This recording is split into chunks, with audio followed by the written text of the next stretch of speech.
AVC, what's going on? Laz here. So I wanted to get a video up. I know it's been a while. I've been a little busy, to say the least, between work and life in general and whatnot. So it's been a few weeks since I've done a video. But I wanted to get something up. I had another idea for a video that I wanted to make as my next one. Um, but it's taken a little longer than anticipated, and it has to do with kind of a crafty project type of thing. Um, but I'm almost done with that, so stay tuned for that. That's going to be kind of interesting, I hope, anyway. Um, but so I thought I'd at least get something up, and I went and saw Tuesday night, September 10th, at Oracle Arena. I went and saw Maiden. Um, and I'll talk about that briefly, and then I'll show a few things I've picked up recently and a few of what I've been spinning, but there's also a Grail involved here, and we'll get to that. But so first off, Maiden, amazing as expected. The one thing I really dug from that is this is the first time where actually a friend of mine and I went, and we actually got a hotel, and it was literally maybe a quarter mile from Oracle Arena in Oakland. So it was nice because they had a shuttle service. So it was literally, we got there, checked into the hotel earlier that day, had some downtime, and then just went down to the lobby and grabbed the shuttle and was at the arena there in like 2 minutes. And when the show was over, we called them as we were walking back to the shuttle pickup spot, and they were there in 5 minutes and back to the hotel in 2 minutes. I think going forward, I'm going to start doing that more often because it beats driving. For me, it would have been an hour and a half or so back home at midnight, and it was worth every bit to actually do the hotel routine. But on to the show. So the opening band was Raven's Age or Raven Age or something like that. Not bad. They were a melodic kind of power metal-ish band. Kind of up my alley.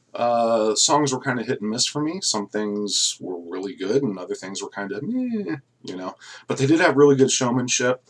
So I might look into them a little more. Maiden, of course, I've seen so many Maiden shows, and it's when you think they can't take the stage show any higher, they prove you wrong and actually do. And what they've done with this tour, Legacy of the Beast, they picked some select songs throughout the catalog to kind of culminate a, here's our legacy in one shot kind of thing. Some songs are absolutely mandatory, Hallowed Be Thy Name, my favorite Maiden track, Number of the Beast, songs like that are just have to be done, especially around this kind of a theme of a tour. But they added some things, and I was actually really shocked to see, and they did it so well. Sign of the Cross, from X Factor, Klansman from Virtual 11, who would have thought, but they were amazing, and the stage show, from the eddies and the props and everything else was just phenomenal. I remember thinking for a while, I was kind of around Dance of Death, that I think Bruce was getting a little caught up in like the costume changes and things like that. But for this tour, it actually really worked. Especially Fear of the Dark was really cool. But overly impressed with the show. One thing I love about going to a Maiden show is being surrounded by your people, very, very cool. Talk to a lot of, people standing in line and stuff, just strangers, but yet, we all have this one thing in common and just sharing in that. And wonderful time, wonderful time. I did pick up the, I'm not thinking of the damn name of this thing, program. Jeez, couldn't think of that. Picked up the program, $20, worth every penny. I love programs. This one has some phenomenal shots in there. There's Eddie right in front. These are things that I, definitely treasure. And, you can always get these later on. But for me, it's that, You know, has that souvenir status. You know, this was mine. I got it at the show, the night of the show. It's different if you were to buy it like later on, and you know, so you know, I held it throughout the entire show. You know, which kind of sucks because you got to kind of protect it and not let it get all bent to shit and all that. But there's my man, Mighty Steve Harris. You know, and it's funny how true fans kind of, I found myself doing this, kind of picking things apart as I'm sitting there waiting for the show to start and I'm flipping through this. The first thing I notice is, you know, Steve's Mighty P bass here, which I've got the, it's on the wall over here, I've got the Fender Signature Steve Harris Precision bass of this bass. And what I noticed first thing, right off the bat, in this photo, he's missing his mirrored pickguard on there. So that night something must have happened where they had to do some work on the bass because it's not there. And I noticed it immediately. Yet in the next picture, it's on the bass. So interesting shot that they chose for that, because I've never seen that bass without the mirrored pickguard on it. So that was interesting. Great program. Great program. There's a shot in here of the Spitfire when they do Aces High. And that pretty much, man, that's a poster to be had right there. Absolutely phenomenal. So, killer show. I'm sure a lot of people have gone, are going, or have done reviews on it. And I'm not going to go too much more in depth, but just, you know, Maiden, they're my band. Okay, let me get on to a few things that I picked up that I didn't get to last time, and share a few things with you. So this first one, this is Manimal Purgatorio. This is a Swedish power metal, speed metal band. Very Priest influenced for sure. Great album. This is a limited edition print run of 250. This is on blue vinyl.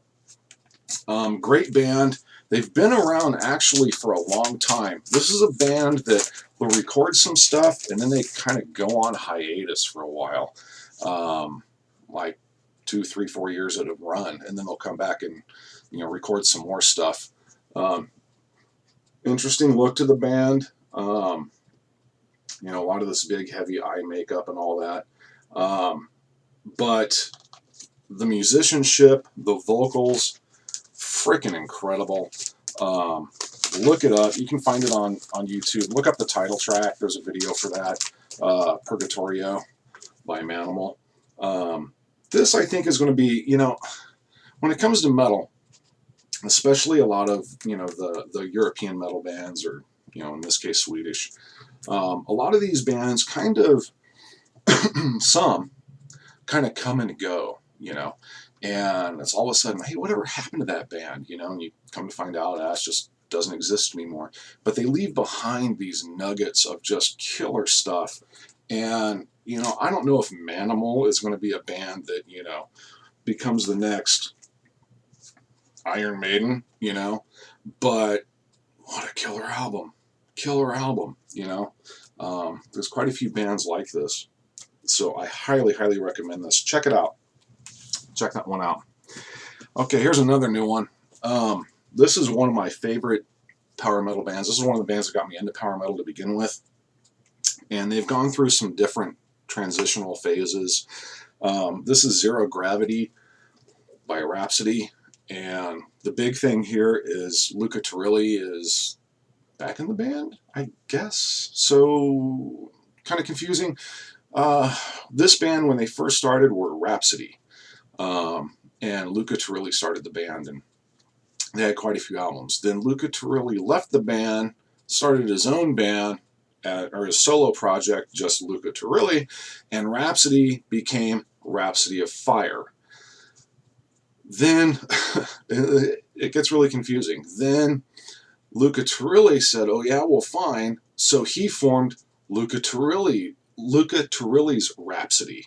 So now you went from Rhapsody to Luca's solo project to Rhapsody of Fire and Luca's Rhapsody. So you got 4 different things there. Then, I guess, he's back with Rhapsody, yet when I look online, he's not touring with them. I'm confused. Anyway, sounds like Rhapsody. Good album so far. I'm still kind of digesting this. Here's the issue that I have with this album so far and right away, and that is the content, the themed content behind the album. So Rhapsody has always been a power metal band. Yeah, Dungeons and Dragons, right? Okay, I like that. Okay, I play Dungeons and Dragons. Here's my coffee cup, Dungeon Master. Okay, some power metal, excuse me. Some European power metal. That is what it is. Okay, and some people don't like that. Like they think it's I don't know. They kind of make fun of it or whatever. I like that. I want in my power metal. I want dragons. I want wizards. I want mythology. I want that fantasy. Okay, that's my escape in power metal. Not just the music, but the themed content. Okay, this one here, they've gone sci-fi. Okay, and there's a lot of that going around too. Dragon Force has done that, but I don't blame the band for trying something different. But for me, Rhapsody is the fantasy. So I'm still trying to get used to this. This is a gatefold, nuclear blast. Like I said, still digesting it. I mean, musicianship-wise, Luca shines as always. Such a phenomenal guitar player. Very classically trained. Incredible player. Anyway, so Rhapsody, Zero Gravity. Okay, this I picked up. This is a Japanese pressing that doesn't have the obi strip, and otherwise it's dead mint condition. And when it comes to Japanese pressings and obi strips, sometimes I don't mind if it doesn't have the obi strip, because sometimes I think an obi strip can take away from the cover. This album, the obi strip kind of takes away from the cover. But this is A Shout at the Devil by Crew. Beautiful Japanese pressing. Dead mint, minus the obi strip. This album needs to look like this. So I don't mind not having the obi strip on this one. And I scored it for a song. So I was glad to grab that. For me, Crew is 2 albums. Too Fast for Love and Shout at the Devil. Maybe a little bit of Dr. Feelgood. You can keep Theater of Pain. And everything after Dr. Feelgood I could care less about. But really, this band for me is these 2 albums. So I was very happy to get this. So speaking of Japanese pressings, grabbed this. I've wanted this for a while, as well as the rest of their catalog. But this is Earthshaker. This is the first album. Beautiful Japanese pressing. If you've not experienced this band, Japanese metal, obviously if you're a fan of like loudness, check these guys out. Very addictive, catchy, riff-driven, excellent stuff. Just excellent stuff. Most of my Japanese pressings too, if it's not a gatefold and it's a single sleeve, I usually keep the vinyl behind out of the jacket like this.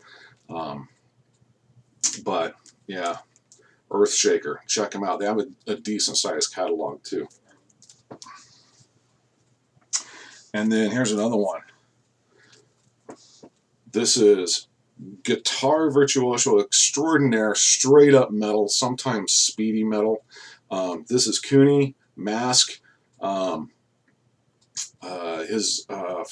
This is his first solo record, I think. I believe so. It's on Japanese Polydor.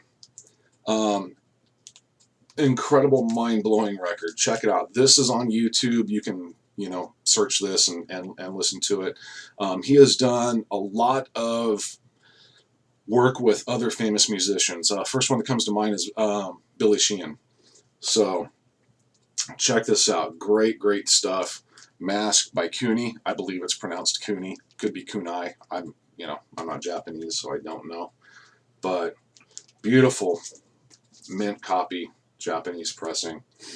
Check this out. And this is what I can tell you. The follow-up album to this is hard as hell to find, and when you find it, it goes for a lot of money. So, gotta kind of add that one to the Grail list, I guess. But there you go. Okay, so speaking of Grail, next one I'm going to show is an album that I have wanted on vinyl since before I even started my YouTube channel. I'm a huge fan of this band, and this is an album that has always eluded me. When I find it, it's so outrageously expensive, and half the time it's either incomplete, not in the greatest condition, or whatever the case is, or it's like a Korean pressing, right? And I wanted a true first press Japanese pressing in mint condition of this album, and I finally got it, and it has taken me years to finally get it. And there's a long story behind how I got it as well, but I'll save that. But I'm a big fan of X Japan, and you know, I even built a Hide replica guitar from his Yellow Heart Fernandez Bernie, you know, Mockingbird, and I still have it. It's on the wall over here. I'll show all this stuff when I do a room tour. But I was finally able to get Vanishing Vision, their first album, Japanese pressing. I am so excited to finally own this. You have no idea. This has been one of my highest desired grails for a long time. It's complete with the insert. You know, if you don't know X Japan, do yourself a favor and look it up. I always recommend, you know, if you want to experience the band, look at, you can find on YouTube the video for The Last Live, which was the last live performance of the band in Japan before Hide Matsumoto passed away. But, you know, that's how they looked when they first came out. You know, this band could have been, it's been recorded by many famous musicians, you know, Gene Simmons from Kiss, amongst others, have always said that this band could have been one of the biggest bands in the world. In Japan, they definitely were. But they had a thing about them that was just very charismatic, incredible musicianship. I love this band dearly, and I am so stoked to finally have this on vinyl. Red label on one side, black label on the other. This is one that I will never, ever part with. And so excited to finally have it. You know, love the cover. Vanishing Vision, you know, got a little nip slip there. You know, awesome album art. Just such a, you know, they were, you know, their whole thing when they first came out, it was that whole visual shock, you know, type of thing. And even musically, at times it's not even straight metal. It's just more of a, it's their own sound, you know, but then they also go straight up metal. You know, the big track off of here is Kurenai. So stoked to finally have this. So that's my Grail. Some things I've been spinning recently. You know, when I did my Laz Returns video, the lead-in song I did to that, I've been asked, you know, who is that? That's off this album. This is an album that, when it comes to reissues, there's certain albums I'm so thankful got a reissue, and this is one of them. And this is Parasite. And this was reissued on No Remorse. I think this came out last year. I'm not sure if this is still available. You'd have to check the No Remorse website. I know it sold out at one point. I don't know if it was repressed. But this is early 80s Swedish metal. I want to say this was 83, 84, something like that. But Awesome, awesome album. Used to be on my Grail list. An original pressing, upwards of $100, you know, and then it's got issues, you know. So a repress of this was so exciting to hear about. There was no question when this released to get this. So Parasite, do yourself a favor. Early, early dippings into what would become power metal, I guess. But check it out. Night Winds is the song that I used in my video. Such a good album. Such a good album. Anyway, on to the next. I've been spinning this. This is early speed metal. This is on Metal Blade. Sound Barrier, Speed of Light. I'm not sure, you know, I don't recall ever seeing another album by these guys. Not that I really looked, though, either. But this one is mandatory. If you like the old Metal Blade stuff, search this out. This is 1986 on Metal Blade. Marketed by Restless Records. Great stuff. Does have rip. Here's the insert. Give you an idea of the band. Kind of reminds me of oh God, what's that band? Living Colour, right? The look of the band, but man, phenomenal stuff. So if you don't know Speed of Light, check them out. Or I'm sorry, Sound Barrier album, Speed of Light. I've had this one for a long time. Felt like spinning it the other day, so there you go. Next up, speaking of early power metal, Mania, Wizard of the Lost Kingdom. I discovered this band from there was a Metal Blade, was it Metal Blade? There's a VHS set of tapes I have, Volume 1 and Volume 2, that had a video from this band on it. It also has Don't Fear the Winter by Rage. It has Cherry Orchards by Celtic Frost. Kind of a compilation video series. And the track on here, Gods of Fire, they had a video on that. And I remember watching that back in the day, and when I saw that, I fell in love with that track and had to find the vinyl, and I did. I've had this for a long time and felt like giving it a spin the other day. So this is on Noise Records, you know, German, early power metal. This is, God, how early is this? This is 80. Oh, there's not a year on here. This has to be like 83. I mean, this is, you know, kind of back when Halloween was getting their start. Just so happens to be on Noise, as a matter of fact. Trying to see if I can see a year on here. This is their first album. Oh no, this is not that early. This is 88.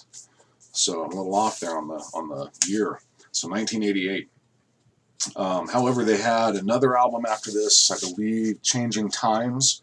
I do not have that one. That one's a little more common. So I'll get that eventually. But I had to get this one because this is the one that had Gods of Fire on it.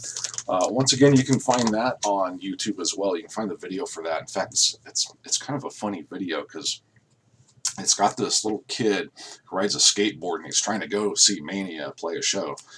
And he's got the worst stereotypical 80s mullet you've ever seen. Check it out. Gods of Fire by Mania. Look it up if you want a nice laugh. But killer track, man. Killer track. Okay, this one came in you guys ever order an album like on eBay or Discogs, right? And the seller ships it to you, and he uses other albums in the package as like protection, right? You know what I'm talking about? And half the time it's going to be something like, Patti LaBelle or Dan Fogelberg, right? Something like that. Some like totally trashed, bargain bin material, and they're just using it for for protection in the packaging. Well, I can't remember what album it was, but this came in as one of those albums, as a protection piece. And I looked at it and I'm like, who is this? This looks really cool. And then I realized, wow, this is on Music for Nations. This is a nice UK import. And I had never heard of this band. And so I looked it up and I was like, how did I never hear of these guys? So to some of you, you may know who this is. Me, this was a totally new experience. And I've fallen in love with the album. And it's straight up like AOR stuff, Styx, REO Speedwagon, that kind of thing, maybe a little Zebra. But this is Touch. And this is their first album. Come to find out, I believe they had 2. But this is the first album. And it says, includes 2 bonus tracks, rock classics. But this is the first album, and this came out... Of course, now I don't see a year on this one either, but Music for Nations, but you can tell, just look at that picture, right? Boy, if that's not, early 80s AOR, I don't know what is. But really good stuff, and I can't remember the guy's name behind the band, still active today. I did a little looking up on him. Music for Nations. This was, I'm trying to find a year here for you guys, 1980. So there you go, 1980. And yeah, this is keyboard and guitar driven AOR hard rock. It's right in my alley, man. I was like, wow, and it's like in mint condition. And this was used as a packing protector. And I've fallen in love with it. How cool is that? So this is like a total like bonus album, right? So I was stoked, man. So check these guys out too, for those of you that are into this kind of thing. Really, really cool. I'm gonna have to track down the second album now. So anyway, that's going to do it for this one, guys. Like I said, I have another video that's in the process. It's kind of a craft project, something really cool, kind of original, just for myself, and it does have to do with my collection. So stay tuned for that. I'm also going to be looking at doing some band spotlights in my collection. I need to do an update on like my Blue Oyster Cult, which did survive the drastic issue that happened to my collection. I've had some people ask me, Laz, you said a lot of your collection was gone, yet you have a lot of records. Yeah, I lost about 80-85% of my collection.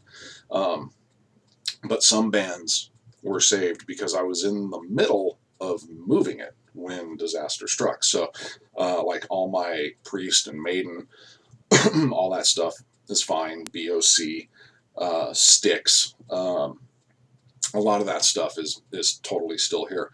What I lost a lot of that really hurts was my Genesis, my Yes, my Rush, a lot of that kind of stuff. A lot of my 80s,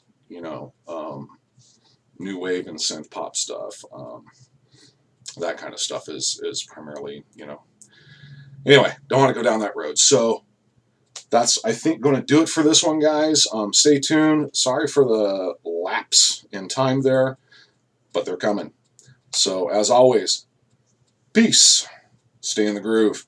See you in the next one.